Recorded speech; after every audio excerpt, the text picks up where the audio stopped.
Hi. How are you? I'm great. My children were rambling on and talking about Roombas. We bought a new non-iRobot Roomba since, iRobot now is a thing of the past. CES is full of them. There's so many Roomba-like devices. Everybody just jumped in there, right? But we bought a new Roomba competitor, about a Roborock, which works really well. I'm actually very impressed it has LiDAR. Yeah. So my children were talking about Roombas, comparing it to the new robot that I bought that has LiDAR. The new robot doesn't touch anything. Doesn't have to, sure. It doesn't ram into anything, and it does an excellent job mapping. I'm very impressed. I'm hoping it's durable because otherwise I love the thing. My kids were like, oh, we thought it would be more like the Roomba that would bounce into stuff. And I was like, no, it makes it a lot quieter. Yeah. And my son had said something like that's how the Tesla should work. They should just ram into stuff and then change direction. And I laughed because I thought that was really funny. And I said, I said, I'm actually going to use that on the show. I was like, I'm going to use something they said on the show. It's a good line. My children then laughed at me and said, no, Daddy, that's where we got it from. We heard it on your show. And I was like, Oh, I see. Oh, no.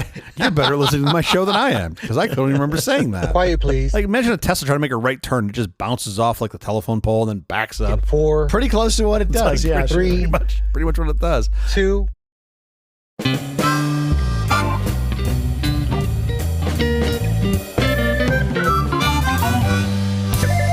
Company presents a truly terrible podcast. Welcome to Nonsense Season 4, Episode 1. Happy New Year. I'm Jeff Parker. I'm Stittle. This is our take on the week's business, tech, and entertainment headlines. This time, house by house, brick by brick. How an entire Swedish city is shifting 2 miles to the east. This sounds like the worst IKEA project ever. Ship caught with anchor down after Finnish-Estonian cable severed. Look, as a guy who's been caught with his anchor down more than once, let me tell you, the Finns do not take kindly to it. SpaceX moves half its Constellation to dodge debris. Oh, I drove a Dodge Debris in college. That thing was a bucket. Also, our big story later this week is about AI's impact on employment and wealth. Impact? What impact? It's going to make everything better. Less work, more money, right? Give the robots guns. What could go wrong? How's your week going? Weeks. It's been weeks. Yeah. I mean, weeks. Well, we made it through the holidays. Congratulations. Which was a lot. But we somehow managed to fill the rear cargo of my wife's SUV is 36 cubic feet, which is a lot. Yeah. Not enough for us. Had to put a Yakima roof box on, so another 18 cubic feet. Filled all that up just with stuff. Where were you going? Not even far. Going for like a week. Like the kids get gifts and then we had their snow stuff because we're going to go to the snow. There was no snow because it's like 60 degrees in Flagstaff. We had fun. We just had too much stuff. At the end of my packing adventure, my in-laws are screwing with me and we're like, hey, here's a bag of corn tortillas. Bet you can't fit these in there. And then I would just find space for them. And the little just kept going on until we all got bored with it. It was fun though. And it rained a lot. Did it rain in Phoenix? No, almost none. It was like drizzly. No. But here, wow, I watched on the cameras. I'm surprised I came home to a house. I thought it was just going to be like a mudslide. Oh, it was insane. It has got to be one of the wettest winters in the last 20 years. It's pretty wet last year, too. Remember, we had those couple of weeks where we got a ton of rain last year, and this is even earlier, so yeah. Downtown LA is currently at 312% of normal rainfall. Wow. What's normal, by the way? 100% is normal. No, okay. Thank you. Thank you for the math. I'm saying, what were the averages of ever? Yes. From since we started recording in the 1890s of the past 10 years? Correct. Okay. Correct. Okay. Do you want to hear more about the storm? Do you have more weather facts? Because I've been watching it. I've been All right, obsessed with Fritz, it. Yeah, hit me with it. We got like 7 inches of rain in Beverly Hills. That's a lot of rain. In the last 30 days. For Pasadena sure. and the foothills, they got between 10 and 14 inches. This is like LA story now, isn't it? We're doing the weather. We've gone from sports to the weather. This is great. Listen, this is fun. Yeah. The entire California, in terms of drought relief, 0% of California's residents are currently in areas classified as in drought. 0. Well, yeah, because it's raining. Of course. Good news. Almonds and pistachios are going to be way up this year. I can't wait. Yep. I did spend a decent amount of time trolling the people that like to troll me because I'm a proud Californian. When I saw people over the holiday, before they even say hello, they're like, how's your state doing? Wet. And of course, my response is, it's great. Like, it's beautiful. The weather's nice. We're figuring stuff out, And they're just like, mm-hmm. And then I don't engage. They don't engage with me. They sort of know that it's a losing battle. But my favorite was later somebody was eating some pistachios and I was like, hey, where do you think those come from? And they look at me and they're like I don't know, the Middle East? Nope. California. Exactly. You like pistachios? Middle California. California. You keep eating them California nuts right there. Here's the thing about the rain. As Jeff mentioned earlier, it rained a ton here. I mean, it was just constant, nonstop rain, it seemed, over the holiday. But somehow, and I swear this is every year that I've been here, when the Rose Bowl hits. Oh, dries right up. It just dries right up. Yeah. Usually the clouds part and it's sunny. The Rose Bowl knows that Southern California is going to be on television. And they're like, oh, okay, fine. Yeah. And then it's just beautiful. Now, we did miss the flyover. We didn't get the B2 flyover that we normally get at the Rose Bowl, which was a bummer. It happened. It happened like halftime. They were just like, well, I mean, I guess we already bought the fuel, so I guess like go ahead. Sure. And they sent it. But what was really cool, and I did see that. I saw that on the telecast. What I missed was apparently after the thing flew over the Rose Bowl, it just went and did like donuts over the Hollywood sign. And then it flew basically right over my house because my friends sent me video of this plane. They know I'm a plane dork and I'm constantly looking up in the sky. I wasn't thinking the B2 was going to go cruise around the valley for a while, which is exactly what it did. Tourism. Because I got video from people that were like, hey, look at this. What's happening? And I was like, well, that's the B2 from the flyover at the Rose Bowl. Like, I don't think we're bombing Tarzana for as much as I might want to. Like, I don't think that's what's happening. I love everybody in Tarzana. Don't send me hate mail. Anyway, just crazy to see that B2 flying around. But unfortunately, I missed it. It was fun. I cooked a ton. I made a bunch of food, which was lovely. We had some people over at various events. Yeah. And all in all, I got no complaints. It was a lovely break. I didn't do a lot of work. I did almost no quote unquote work. Wow. Hung out with my kids and my family and really enjoyed it. Yeah. How about you? How was your holiday? I got the world's most amazing Christmas gift. This actually happened quite to my delight and surprise. A friend of mine sent me the gift of pastrami. Oh, who was that? And it was insane. Yeah. I mean, literally the best pastrami I've ever tasted. Yeah, go on. This was off the chart. By the way, pretty cool you have a commercial grade vacuum seal. that thing came in. That was amazing. Totally. When I saw that, I was like, wow, no one's fooling around here. So what Jeff's referring to is I made pastrami for the holiday and sent him some. Here's what's nuts about that. First of all, it's a cured meat, so it lasts forever. Because that's why we cured the meat. However, I want it to be as fresh as possible when you get it. So I vacuum pack it, which is relatively easy to do. Here's what's nuts. You know, when you vacuum pack it, you suck all the air out of the bag. Obviously, that's the vacuum part. Yeah. But you can watch the fat come out of the meat I'm sure. as it's under vacuum. And every time I see it, I have this immediate moment of like, oh boy, that's just terribly amazing because all the fat rushes out of the meat. It's so cool. Yeah, it's the better way to send it because you could leave it in your fridge for like a week or two and it's totally fine. There's no oxygen to screw it up. I think it lasted minutes because my kid was in town. Yeah. And so I think it lasted here about 6 minutes. I really desperately wanted to bring it to you in person, but we were under the gun that day to get out of town. So I sent it in an Uber delivery. Now, Jeff and I do not live far apart. However, I just didn't want to take time to get over there. So I sent an Uber delivery. And here's what I do. I vacuum pack it and I give it to the Uber driver. I also give them a small piece because I think it's really mean. Oh, that's nice. To be like, hey, deliver this meat. Oh, by the way, you don't get any. Sure. And I feel like there's a slightly better odds of you getting it if I give them a small piece of it so that they can taste it and have some on the way over. But they were very kind and they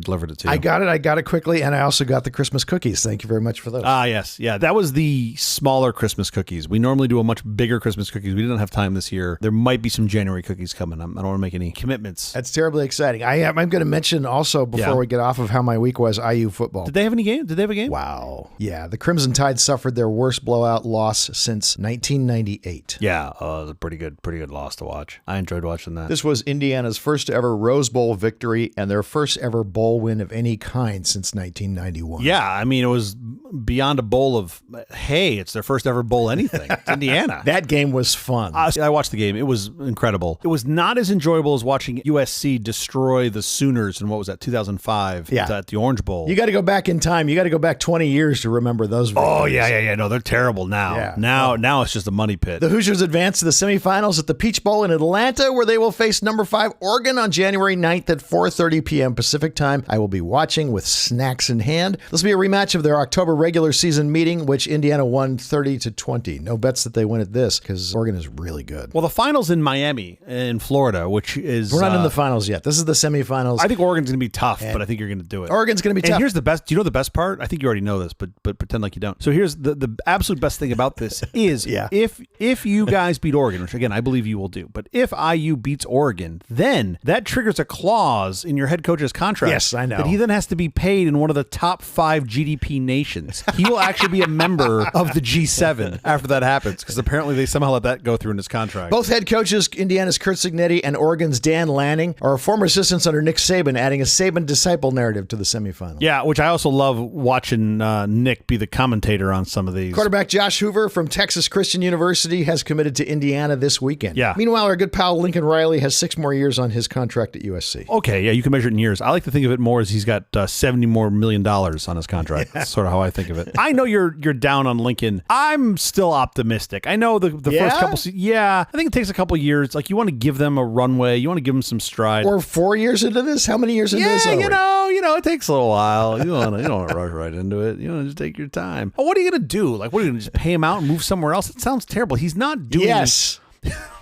Okay. Besides doing that, I don't know. Let's get to our headline, shall we? Let's do it. It's a new year, why not? I'd love to. The $2 billion mission to move a city before the ground swallows it. That sounds ominous. Kiruna, a Swedish city 145 kilometers north of the Arctic Circle, is literally on the move. To sustain Europe's largest underground iron ore mine and tap into massive new rare earth deposits, the entire town is being relocated 3 kilometers east. This $2 billion engineering feat involves moving 6,000 residents and historic landmarks like the 113-year-old wooden church to escape the ground sinking caused by mining. The project is a geopolitical pivot. These minerals are critical for EVs and wind turbines as the EU races to break its dependence on China. While some residents embrace the modern new center, others face the heartbreak of losing generational homes, highlighting the high human cost of Europe's green energy sovereignty. It's a super fascinating story. I mean, it makes sense. I'm glad they're doing the relocation. We've seen this before, right? The folks in China did this for the Three Gorges Dam, I think, 20-ish years ago. A lot more people. I think there you're talking about like 1.3. Did they relocate them or did they just flood them out? Nobody knows. It was China. Either way is more likely. Who knows? Sure. But supposedly they moved 1.3 million people over somewhere else. Yeah. Again, nobody knows. But what is interesting to me about this is this really shouldn't be a surprise to the folks of Kiruna because, as you know, Mojang Studios, who makes Minecraft, is out of Sweden. And it is literally a game about mining stuff. It's out of Beverly Hills now. He lives here. Now, well, he sold to Microsoft. It's out of Redmond now. But I feel like this shouldn't be a surprise to them, the mining. Maybe that's where he got the idea from. But this is preemptive moving. Yeah. This is not moving because of the future mining. They're moving because of mining that has already occurred. Yeah. They know the ground will start to sink because of mining already done. So there's a little bit of an urgency to this. There's no better way to get somebody to accept your plan of relocation than by already making it terrible. Yeah. I mean, if you think about the cause and effect there, that's a good path. 6,000 residents, though, that's doable. You could move 6,000 residents. I don't know. Do they move everybody's individual house or do they just say, no, it's just one night. Equivalent house. At one night, they just come in and move everything, and you just wake up the next day. It's like Christmas morning. Everything's just moved to a new place. Have you seen the video of the church? Yes, it's crazy. 113-year-old church moving? Yeah, I had a friend like this when I was a kid who had a house when he was a kid as well. It's all brick. This is in Michigan. He told these stories of it being moved, and I was like, "You're not moving a brick house. This doesn't make any sense." Oh, yeah. And they had pictures in the house of what looked like the house being apparently somewhere else, but they had moved it because they were putting the freeway in. Long story short, I remember one day in his garden as like a teenager finding rails, actual like train track rails. Of course. And that was how they moved it. They put it on train track rails and then pulled it with horses to slide it over, which just broke my brain that's feasible. Yeah, my uncle used to move buildings like this commercially. And you do, and even the best trained people doing this, occasionally you do end up with a giant pile of sand. Just rubble. You do. You end up with a giant pile of rubble. That's exactly right. I mean, I'm sure this happened when you were at SC, but I remember not knowing this was the thing and coming back from school one day, living just off campus, whatever, midnight, 2 a.m, tired, bleary-eyed, and then there'd be a house on like Vermont Avenue, like a house being moved. Oh, rolling, yeah. On Vermont Avenue. I was like, what is happening right now? Go to Angelino Heights. Angelino Heights allowed them to move all the houses there. Right? And so you have all these beautiful historic homes, that are just gorgeous. It's really cool that you have this like community up there of all these houses that got moved. It's pretty impressive. I drive through it on the way to Dodger Stadium. I love it. Well, I think what you meant to say was you cut through it on the way to Dodger Stadium. I wasn't going to say it that way, no. We know what you mean. It is where they shoot when you need something to sand in for San Francisco. If you don't have the travel budget to go to San Francisco. Totally. And you're making a movie, it's always Angelino Heights. You don't want anything to look like Full House, so you shoot it there. Right. This is still super interesting that they're doing this. It seems like the right thing to do. I mean, I'm not of course. crazy, but I have to relocate folks. But my understanding of the history of this town is that it was established as a city for the iron ore mining operation. Like, this town didn't exist and they started mining. The town was built to support the mine and the people that worked in the mine. So I feel like it's a little more conducive to getting them to move. Oh, it's in the north. You're not there unless you are there for the mine. I can't imagine anything else you would want to be doing that far north. It's very cold. Pickling fish? I don't know, something. You can pickle fish on the equator, so I would choose that. You're right. You can pickle fish anywhere. You just choose not to because you have taste buds elsewhere, I think is the problem. Yeah, sure. By the way, supposedly when the Chinese dammed the Yangtze River, that was 1.3 million people, 13 cities, 140 towns, and 1,300 plus villages. That was a lot, which I think here, my hunch is it's probably like one town if you were to put it on the same scale as the city, towns, and villages. Much, much smaller, but still pretty cool. That's why I question whether or not they actually moved all 1.3 million residents or if they just said, you people have to move. The bus was here. You get on the bus, you don't get on the bus. That's up to you. Yeah. Like, but at some point, you're not going to do well when they start backing up the water because it ain't going down. It's only going up. And that place produces 22 gigawatts of power, which is and it's an environmental disaster also. But yes, it does produce an extraordinary amount of electrical power. All dams are disasters. No dam, even the dams that beavers make are disasters. They're not pretty small disasters. Okay. Well, I'm not arguing the size of the disaster. I'm just saying stop the water. Listener Ron sent us that story. I think that was interesting. Thank you, Ron. Super interesting. Finland seizes ship suspected of aggravated sabotage of subsea cables. Is this a Nordic episode? On New Year's Eve 2025, Finnish authorities seized the cargo vessel Fitberg after a critical undersea telecommunication cable connecting Helsinki to Estonia was severed. The ship, which had departed from St. Petersburg, was intercepted by a border guard helicopter and a patrol vessel after it was spotted dragging its anchor across the seabed for several miles. All 14 crew members, including Russian nationals, were detained as police investigated the incident for aggravated sabotage and interference with telecommunication. This marks the latest in a series of suspicious infrastructure failures in the Baltic Sea, which NATO allies increasingly view as Russian hybrid warfare. While the services have been rerouted, the seizure underscores heightened tensions as Finland vows to respond decisively to maritime security threats. Yeah, I don't know how they are going to deal with this. Strongly worded letter to Russia. That's as far as that's going to go. That's exactly what it's going to be. Yeah. But like handwritten so that he actually opens it. Doesn't look like it's spam from some other country that they've pissed off. Sure. Meanwhile, other countries are shutting down their postal system, so they might have to send it as an email. Yeah, good point. This is interesting, though, because I didn't know anything about the Gulf of Finland, so this is part of the Baltic Sea. But as it turns out, you have around 12 nautical miles off your coast, right? That is considered part of your country. Territorial waters, yeah. Yeah, past that, it's it's like an economic zone. You have an exclusive economic zone. Yeah, so but not enforceable necessarily by your laws, by your criminal laws. It appears that this boat was going right down the middle between what would be Estonia and Finland's waters, and somehow, and the details are unclear to me. The Finnish Border Patrol got them to go into Finnish waters, and then they boarded it. So it was boarded when it was in Finnish waters. Because there was a previous case where they arrested them in international water, and they didn't have the rights to do that. But I also don't know how, if they were, it sort of implies they were dragging their anchor when they were in international waters. I don't know what you do with that, right? Because it was in international waters, and the nature of these cables is that they're going to go through international waters if they have to, right? Because you're connecting two separate countries. So this just sounds like a very sticky wicket, and I don't really know what you do to prevent it.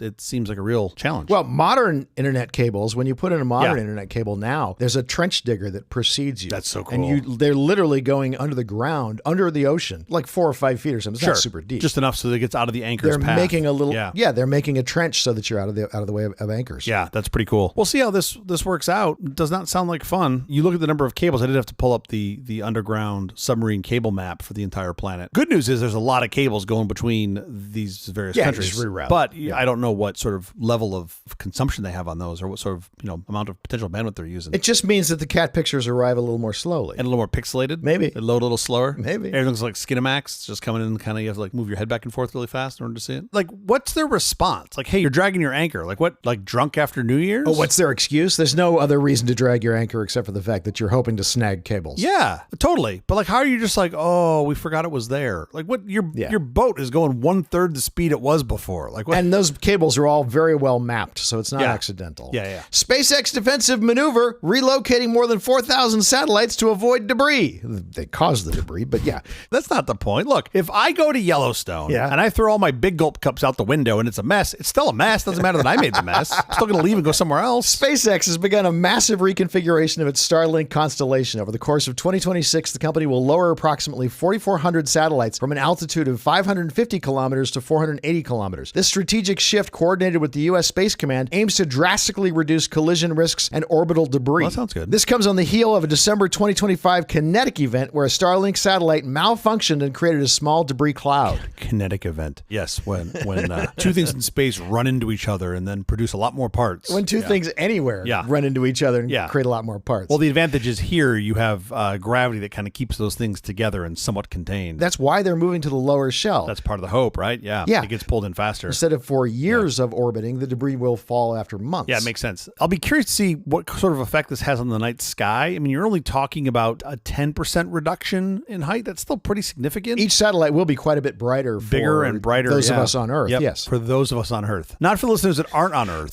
Those ones, they'll see no perceived difference. If you're listening from Saturn, and hello, Saturn. I just looked at our analytics the other day. Our Mars viewership is up. Excellent. It's very high. Beyond safety, the move is expected to sharpen internet performance, decreasing signal latency and boosting customer density. So what is really nuts about this article was the things that I didn't know. So that SpaceX already has something like 9,400 working satellites in orbit. Wow. And something like 8,000 of them are Starlinks that are in operational service. Yeah. That's a lot of birds, right? Yeah. The other thing that I didn't know is they are cranking out somewhere, this is what SpaceX has said, but I have no reason not to believe them, that they're cranking out something like 10 new Starlink satellites a day. That's amazing. They're building those up in Redmond. What I also didn't know, there's a lot of here I didn't know, was that their new version 3 satellite platform that they're supposed to launch later this year, it's too big to fit on the Falcon 9. Yeah, it doesn't fit in the Falcon 9. So those have to be done on their super heavy Starship rockets. And I don't know the specifics and differences, but obviously it's much bigger, so I'm assuming it's going to have more bandwidth and more of the good things. And more cost to put it up. And more cost, yeah, for sure. So I'll be curious to see how that's evolving, but I'm somewhat fascinated by their constellation and the other constellations that are coming to compete with that. Yeah. They're not the only game, they're just early. In other space news, Russia fixes the leak that wouldn't die. After years of mounting tension and hissing hardware, Roscosmos has finally delivered. The persistent leak in the Russian segment of the International Space Station is officially sealed. The pre-chow module, which has been bleeding precious atmosphere and diplomatic goodwill for over 2 years, was secured following a high-stakes series of spacewalks and surgical applications of a specialized epoxy. For a Russian space program battered by budget cuts and launch failures, this isn't just a maintenance win, it's a survival milestone. The leak had forced crew members to keep hatches shuttered, effectively turning the station into a series of airlocked islands. With the pressure stabilized, the ISS returns to full operational capacity. First of all, Yes. leaking any atmosphere when you're in space is Bad. Bad. Like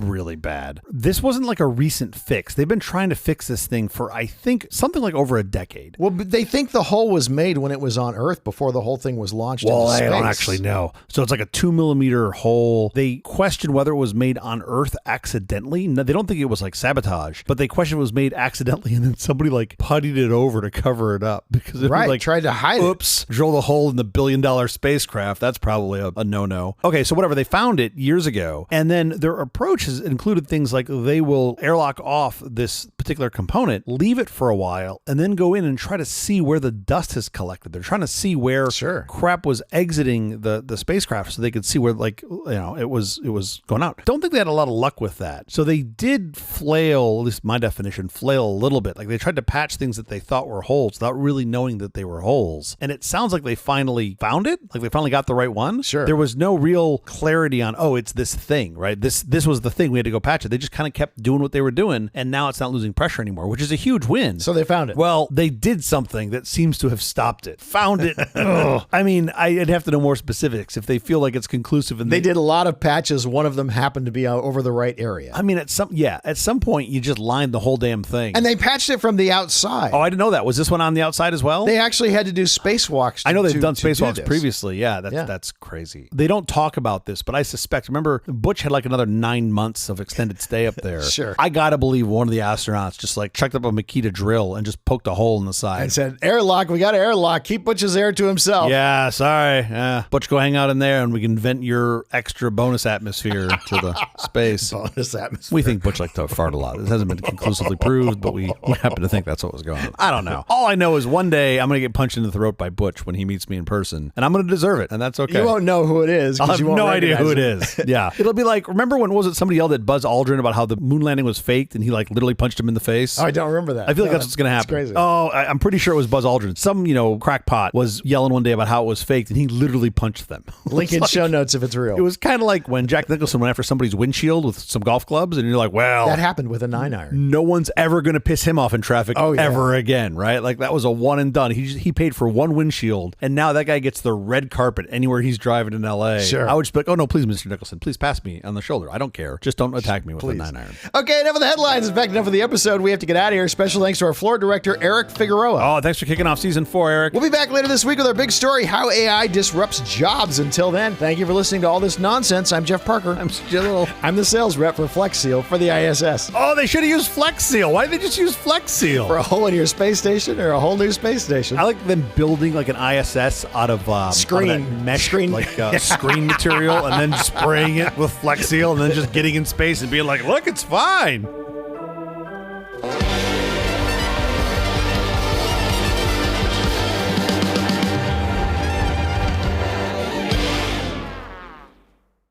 That's really funny. Citizens of this great republic, are you weary of the clatter and stench of a common stable? Huh? Do you tire of the temperamental beast and the endless toil of the harness? Behold, a miracle of modern science has arrived from the workshops of Des Moines, Iowa. Mr. William Morrison proudly presents the Morrison Electric Wagon. Marvel at the sight of a carriage that moves not by hoof, but by the very lightning of the heavens. No steam to scald you, no soot to soil your finest linens, and, heaven be praised, no oats to buy. These are all problems I currently have. Yeah. Man, I hate when I get soot all over my finest linens. You're laughing. Do you know what this is? I'm constantly getting scalded by steam. This is amazing. Please keep going. This is no mere novelty, friends. It's a triumph of American ingenuity with room for 6 passengers to sit in upholstered dignity. Mr. Morrison's carriage glides at a breathtaking 14 miles per hour. It is as silent as a shadow and as clean as a whistle. Whether you're a man of commerce seeking the future or a lady of society desiring the most elegant conveyance in town, the electric wagon is your calling card to the 20th century. The age of the horse is galloping away. Step into the age of the electron. The Morrison Electric Carriage, available now for the discerning citizen. Inquire at once and lead the procession of progress. Now, I've met some of these, quote, ladies of society before, usually late at night at the bar in Vegas, and I was always told not to make eye contact with them or talk to them. Sure. Is that okay? I just want to make sure I got the Probably same. a good okay, idea not to, Yeah. Fun fact, obviously this is for the first commercially available electric car. I kind of sort of know a tiny bit about this because in the times that I've toured Mr. Leno's garage, he has at least one of these. He has a Baker Electric, which is really cool. And I don't think he does it anymore, but he used to take it out like around Christmas time. He would go out with his wife and they would cruise through the Griffith Park light show, the little Christmas light show there. Sure. It's a really neat, I mean, it looks like a carriage, right? It's just a carriage. Oh, totally. That they put some batteries into. Like a lead acid battery, too. It's not even like a fancy battery. Yeah, of course. But, well, then that was pretty fancy. I mean, it stored, quote, electricity from the heavens. So that's pretty cool. Fun fact, before you guess the year. I love fun facts. By 1900, electric cars were actually more popular than gasoline cars. Well, we had more of them. They were quiet. They didn't smell. They didn't require dangerous hand crank start that gas engines did. At the turn of the century, about 1/3 of all vehicles in the U.S. roads were electric. What a silly stat. In the 1950s, mainframes were more popular than personal computers. Okay. Sure. Okay, there you go. That makes sense. Well, there were gasoline cars. There just weren't nearly as many. In the early 2000s, flip phones were way more popular than iPhones. Okay. Yeah. Cool. That's true. You didn't give anything away to me by saying by the 1900s. My understanding is this was like the 1890s is my recollection. I want to say 1895, but I don't really know. I'm going to guess 1893 just to middle. 1898. Oh, wow. Okay, cool. So I was a little early. Just slightly. That's still fascinating to me. There were, by the way, electric cars earlier. This was just the first commercially available one. What does that mean? Like you couldn't buy one? Yeah, there were other ones that people had created that in very low volumes. Like one-offs? Yeah, one or very, interesting. low volume production. And my hunch is, I don't know this to be factual, so I don't want to be sued for libel. But my understanding is, or at least my guess is that this Morrison electric wagon, you said 1898, that was the year? Yeah. My hunch is the autopilot on it probably did better than Tesla. Oh, for sure. Of course it today. did. Just slowly run over. The problem with these Morrison electric wagons, though, is every time you'd pull up like to the Westfield, the chargers would all be full. Always. You'd be there waiting in line. Everybody, the horse would just be feeding them oats, just going wherever they wanted. I could just get oats from anywhere and feed them whatever. Lots of oat stations. No place you can charge these things. Sure. Plenty of oat stations. I'm sorry. Do you want the unleaded oats or are you getting the flavored oats? What does your horse prefer? My horse is German. It needs the higher grade oats, please. The Morrison Electric Carriage, 1898. I was so close.